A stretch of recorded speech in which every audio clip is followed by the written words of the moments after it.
The Ellington family's lake house looked like a postcard from the outside cedar siding, wraparound deck, and a view of the Vermont waterline that drew our relatives in every summer. Inside, it was a wall of noise, uncles arguing about fishing, cousins chasing each other down the hallway. My mother, Evelyn, holding court in the kitchen with a glass of wine in hand. I'd learned long ago that the safest place for me at these gatherings was somewhere quiet, preferably out of Kellen's line of sight. My older brother thrived in these settings. Every story he told seemed to grow more outrageous, every laugh he got feeding the glint in his eyes. From the couch, I watched him hold a small crowd near the fireplace, acting out some fraternity prank. "Look who's creeping out of the shadows," he called when he spotted me. His grin was wide, but his tone had an edge I recognized. "Careful. Everyone Maris is on the move. Better lock up the silverware." A few people chuckled. I kept my head down, heading toward the staircase. "Remember Christmas." When she took out Grandma's china cabinet, he continued, voice rising so everyone could hear. "Cost Dad, what, $3,000? "It was an accident," I said quietly without turning back. "That's the thing about you. Sis, everything's an accident."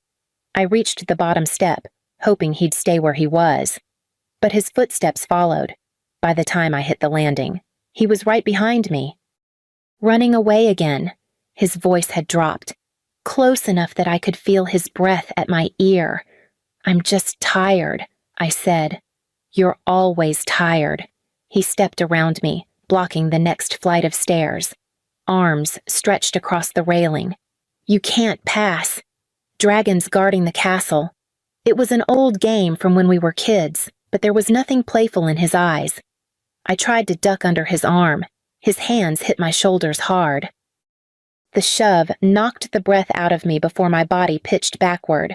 The stairs blurred, wood against spine. A sharp twist mid-fall. I heard the crack before the pain hit, flat on my back, staring at the ceiling. I tried to move my legs. Nothing. Above me, footsteps thundered. Evelyn's voice cut through the din. "Maris, get up. You're fine." Kellen's voice came next, casual and cold. "Just a joke." The carpet scratched against my neck as I lay there, trying to make sense of the pain that seemed to pulse from the base of my spine outward. Voices carried from the dining room laughter, the clink of cutlery, the same cheerful chaos as before. My fall hadn't stopped the party. It had just shifted it a few feet away from me. Kellen leaned against the doorframe, arms folded, watching me like I was part of the evening's entertainment. "It was just a joke," he said to no one in particular, but loud enough for the room to hear. "She's milking it." Evelyn swept in, heels clicking on the hardwood, wine glass still in hand. Her eyes skimmed over me like I was a dropped napkin. "Maris, honestly, you're ruining the evening. People came here to relax, not to watch you sulk on the floor." "I can't move my legs," I said, my voice thin. Grant appeared behind her, smelling faintly of cigars. "You've always been too sensitive," he muttered, as if that explained everything. Across the room, Aunt Ruth sat stiffly on the arm of a sofa, her gaze flicking between me and the others. She didn't speak, but her unease was written all over her face. 8-year-old Lily, Ruth's granddaughter, broke away from the pack of younger cousins and crept over to me. "Are you hurt?" she whispered, her big brown eyes round with worry. "Yes," I whispered back. "Then why aren't they helping?" I had no answer. "I need a doctor," I said louder, forcing my voice to carry. "Something's wrong." Grant shook his head. "We're not wasting ER bills on theatrics. You'll be fine in an hour." Ruth shifted like she might stand, but Evelyn shot her a look that rooted her back in place. Lily squeezed my hand before her mother called her away. I stared at the ceiling, heat rising behind my eyes. The numbness in my legs was spreading, a cold tide creeping upward. I tried once more to push myself up, and white-hot pain shot through my back, stealing my breath. somewhere beyond the ringing in my ears. I heard Marcy's voice from the dining room sharp, cutting through the chatter. Enough. I'm calling 911 from my place on the floor. I could see the dining table crowded with plates and glasses, the warm light catching on polished silver. I was shivering now, though the room felt stifling every time I tried to shift. Pain ripped down my spine. Marcy, my cousin by marriage, caught my eye. She was halfway through a bite of roasted chicken when she stopped chewing, her gaze narrowing. She set down her fork, stood, and walked over. Mary's. You're shaking, she said quietly. I can't feel my legs, I whispered, before I could say more. Grant's voice cut in from across the room. She's fine. Marcy, don't encourage this. Marcy didn't break eye contact with me. I'm calling 911. You're not, Grant snapped, his tone sharp enough to silence the table. No one calls. This isn't an emergency. Marcy pulled her phone from her pocket. Sit down, Grant, or stand there and watch me do it. Her voice was steady, almost bored, but her knuckles were white around the phone. The call took less than a minute. By the time she hung up, Evelyn was already working herself into a performance, lamenting how this would ruin the whole weekend. When the paramedics arrived, their calm efficiency cut through the noise. I felt their gloved hands checking my pulse, my breathing, asking me questions I could barely answer. Grant and Evelyn hovered nearby, objecting to everything. She's overreacting, Evelyn insisted. One of the medics, a tall man with kind eyes, gently lifted the hem of my sweater. His face tightened almost imperceptibly. These aren't from today, he murmured to his partner, just low enough for me to hear. The woman nodded, her eyes scanning the mottled bruises along my ribs. Possible spinal injury, she said, then added under her breath, and a history of something else. The man straightened, his voice even, better call the police. The ambulance ride blurred past in fragment sirens somewhere above me, clipped radio chatter, the weight of the brace around my neck. At the hospital, they wheeled me straight into a bright room where a woman in scrubs introduced herself as Dr. Patel. Her voice was calm, but her eyes were sharp. Assessing. We're going to do a full-body MRI, she said. Given your symptoms, I want to see everything.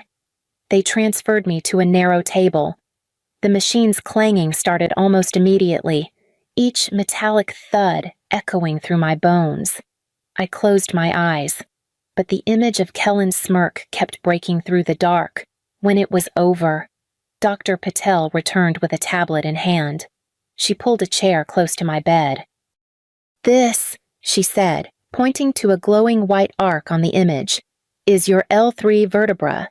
There's a compression fracture here, today's injury. But, her finger moved to other spots, ghostly outlines of ribs and spine. These are older. This one, maybe 2 months old. This, 6 months.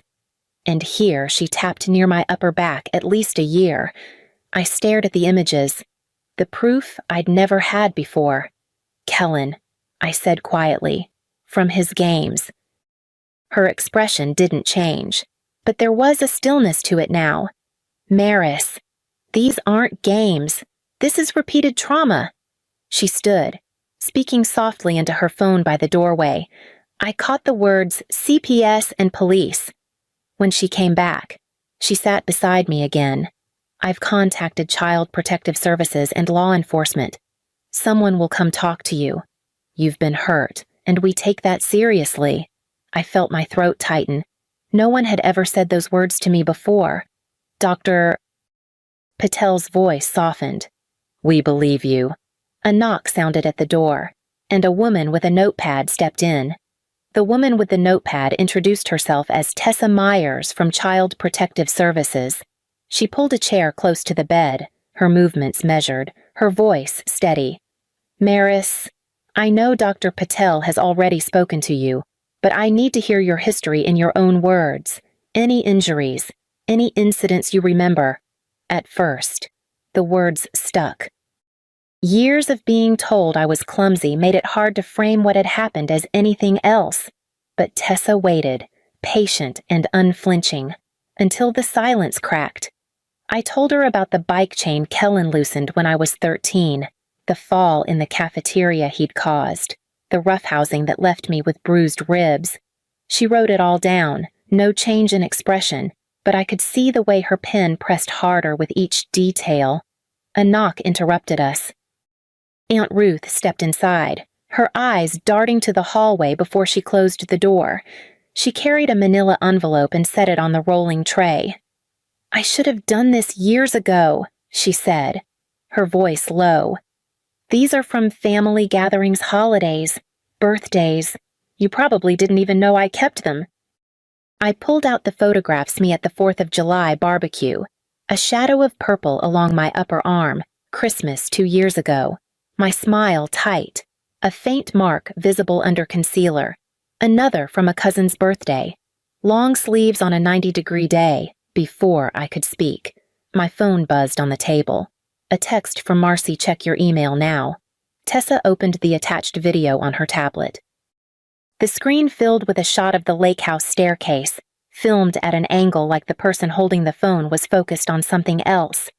In the background, Kellen stepped in front of me, said something inaudible, then shoved. The camera jolted, but my fall was still clear.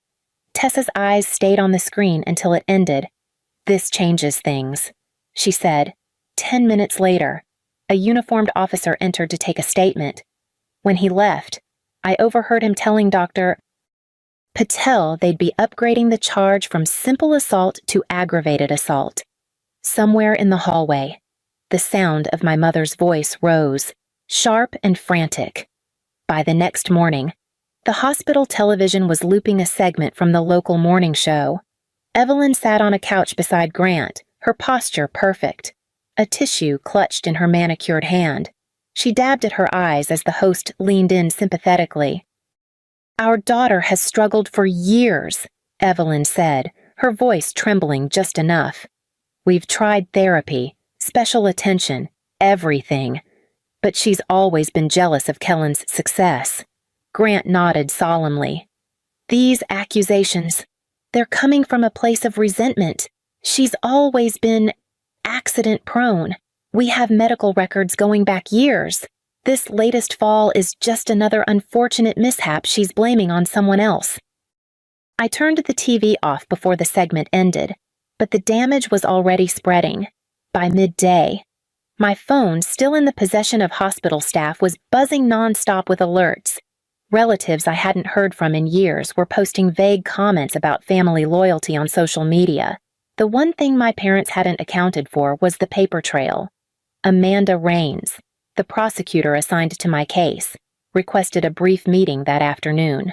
She walked in with a slim folder and a level gaze. "I figured they'd try this," she said, placing the folder on my tray table.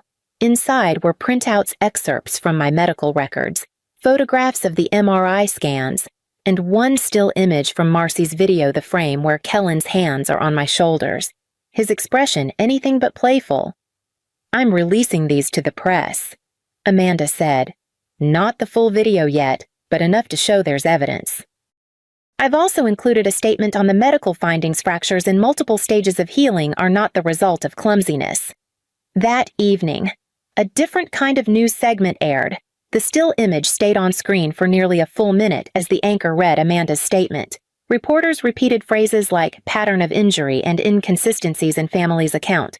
By nightfall, Kellen's fraternity announced his expulsion. His college issued a suspension pending the criminal case. The comments online began to shift, not all in my favor, but enough to pierce the wall my parents were trying to build. Lying in the dim hospital room, I heard voices in the hallway, Evelyn's sharp with anger, Grant's low and tense, followed by the sound of the door opening. Amanda came back the next morning, this time with Tessa from CPS. I had a stack of spiral notebooks on my lap, their covers bent from years of being hidden under loose floorboards and in the back of drawers. I handed them over without hesitation. "They're dated," I said. "Every time something happened, I wrote it down what he did, what my parents said afterward. Tessa flipped through one, her eyes catching on a page where my handwriting was jagged and slanted. "This is detailed," she said quietly. "We can use this." Later that afternoon, Amanda returned with news. "We've added neglect charges for your parents," she said, "and I've tracked down 2 of Kellen's ex-girlfriends. Both say they experienced similar behavior shoving, trapping them in rooms, grabbing too hard. They're willing to testify. It was strange hearing about his violence toward others, like pieces of a puzzle I'd been staring at my whole life finally fitting into place. In the rehab wing, my physical therapist, Marcus, met me with a pair of parallel bars. "Let's see what you can do," he said. The first time I put weight on my legs, the pain was sharp enough to make my vision blur. Marcus stayed close, ready to catch me if I faltered, one step at a time. He said, "Each movement felt like pushing against everything my family had told me too sensitive, too dramatic, too weak." I gritted my teeth and took another step, my hands gripping the bars so hard my knuckles ached. By the end of the session, sweat ran down my back, but I was upright. It wasn't much, but it was mine. When I got back to my room, Amanda was waiting with a folder in hand. "The court date's set," she said. The courtroom felt smaller than I expected, the air thick with quiet murmurs as I took my seat at the witness stand. Amanda gave me a brief nod before stepping forward. "Maris, can you tell us about your relationship with your brother?" I spoke slowly, making sure each word was steady. I told them about the years of shoves, trips, accidents that left bruises and broken bones, the times I'd tried to speak up and been called dramatic. I described the fall at the lake house in detail, my hands clenched in my lap to keep them from shaking. When Amanda finished, Kellen's attorney, Mr. Harlan, rose with a smile that didn't reach his eyes. "Isn't it true you've been treated for anxiety and depression?" "Yes," I said, "because being abused is depressing." He tried to frame my journals as exaggerations, suggested I misremembered events. "Perhaps these incidents didn't happen the way you think," he said. "The MRI doesn't lie," I replied, "and neither does the video." Amanda called the first witness Tara, one of Kellen's ex-girlfriends. She kept her gaze on the jury as she said. He pushed me down a flight of stairs. Gasps rippled through the room. 2 more witnesses followed a former teammate describing Kellen's temper, a neighbor recalling shouting matches that ended with slamming doors and crying. Finally, Kellen took the stand. "It was roughhousing," he said, shrugging. "Siblings fight." "I never meant to hurt her." Amanda leaned on the podium. "So, you admit you put your hands on her." He shifted in his seat. "I might have lost my temper." Her voice stayed even. "You lost your temper, and your sister ended up with a fractured spine. That's not roughhousing. Mr. Ellington? That's violence." Kellen's jaw tightened, but he didn't answer. When I left the stand, I caught the eye of a juror who gave the faintest nod. Amanda's closing statement was still to come. The jury was out for less than 3 hours. When they filed back into the room, no one moved. I kept my hands folded in my lap, eyes fixed on the foreperson, guilty on all counts. She said aggravated assault, pattern of abuse, violation of the restraining order. Each word landed like a stone in still water, rippling through the courtroom. Kellen stared straight ahead, jaw clenched. Amanda's expression didn't change, but her shoulders eased just slightly. The judge moved quickly through sentencing 2 years in prison, 5 years probation, mandatory registration as a violent offender. Then it was my parents' turn. Neglect and endangerment probation, parenting classes, court-mandated therapy. Evelyn's perfectly made-up face didn't flinch until the gavel fell, outside the courtroom. The hallway was crowded with reporters and family members. I was halfway to the exit when Evelyn stepped in front of me. "I hope you're happy," she said, her voice low but shaking with fury. "I'm free," I told her. "That's enough."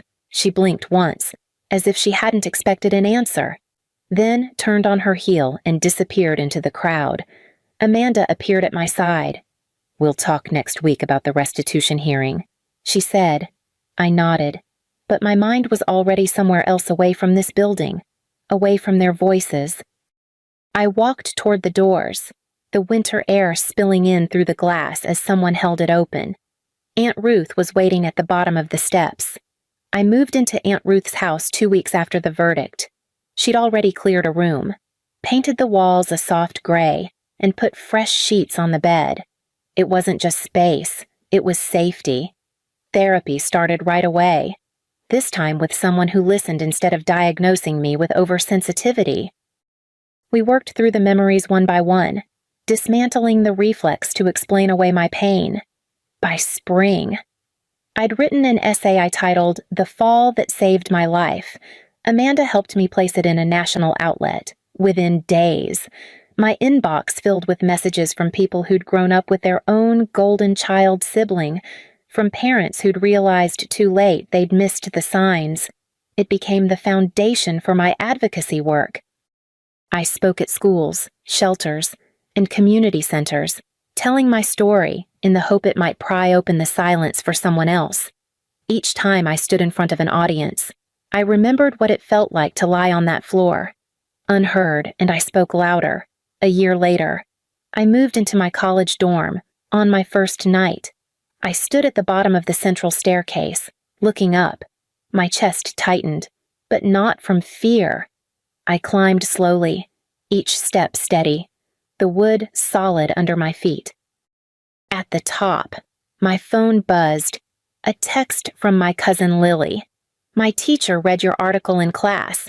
She says you're a hero." I smiled and typed back, "Not a hero, just someone who told the truth."